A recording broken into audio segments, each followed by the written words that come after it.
So none of that was recorded.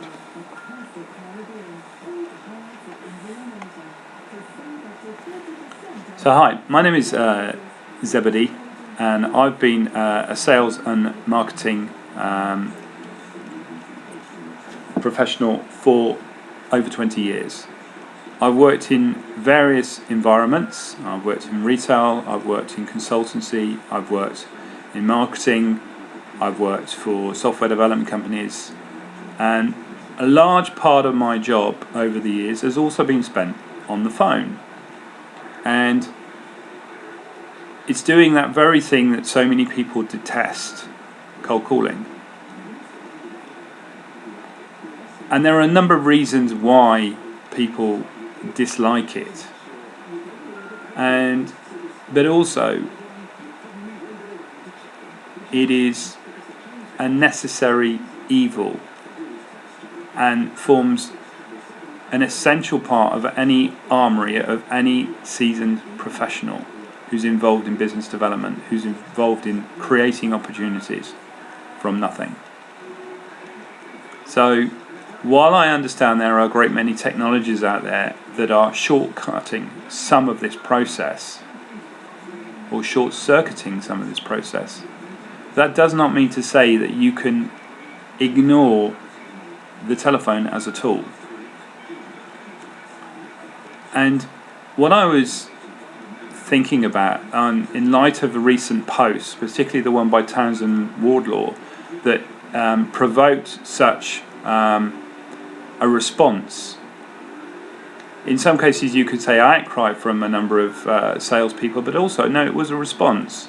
And it showed the passion that was there. And it showed that people do make money from using this tool and do believe in it. And this is one of the things that, looking at cold calling, I've come to understand it is also a form of therapy.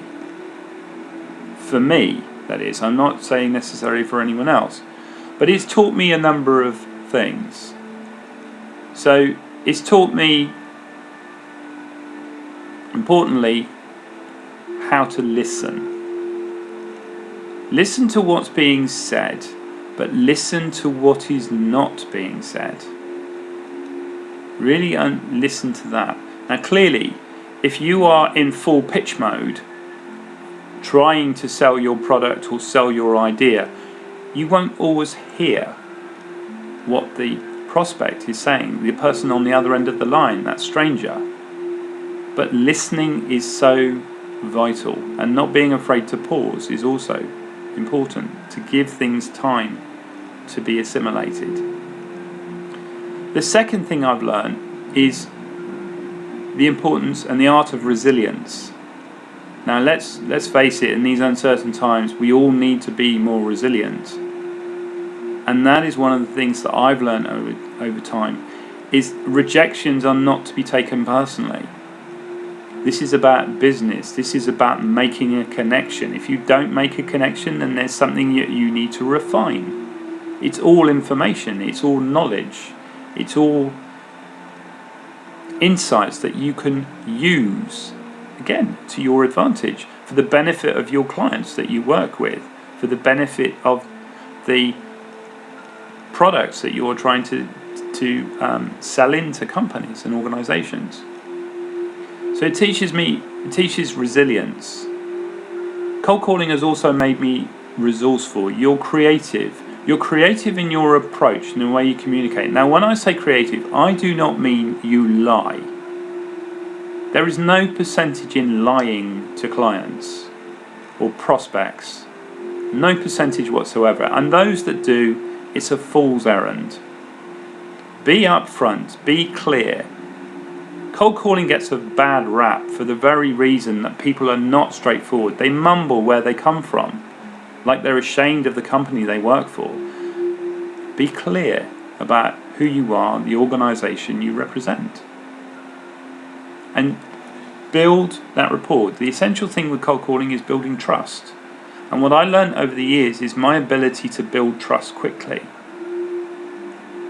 And it's very important, because what you do is you understand that you are able to make a connection, an emotional connection. You can't do it with everybody, but I've had sufficient success to know that it works and I can do it.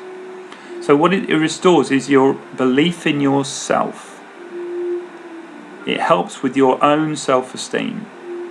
You make that connection. You're able to have a conversation. You're able to gain insights and intelligence. It also helps you to overcome fear and self-doubt. And we all have it. We all have those moments when we fear the consequences of saying something or doing something, or not doing them. And self-doubt about, should I go this way, should I go that way, should I do this, should I set up this business, should I go in with this company as a partner, should I ask this girl out, should I ask this boy out. All those self-doubts that occur. And again, from my own personal life, I know how damaging having self-doubt and having fear can be, and how inhibiting it can be. So cold calling has helped me to overcome that, to respond in a more positive way to those no's. Cold calling has also enabled me to understand there are patterns within campaigns. You learn to read things. You learn to read between the lines. It's a valuable skill to have. Cold calling has also taught me not to give up. And again, anyone who wants to run their own business, essential thing is not to give up. If you believe in your idea, if you believe in what you do, don't give up. You have a dream, follow that dream. Hold on to that dream, don't lose it. So it teaches me that resilience, the ability not to give up, raises self-esteem. It also teaches me about trusting myself, trusting what I know, trusting how I can connect.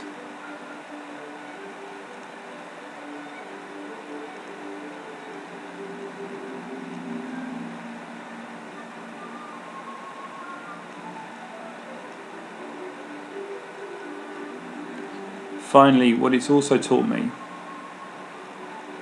is learning the art of patience.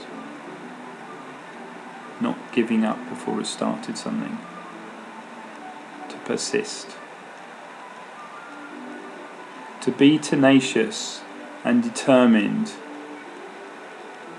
in your approach, but to be disciplined about it.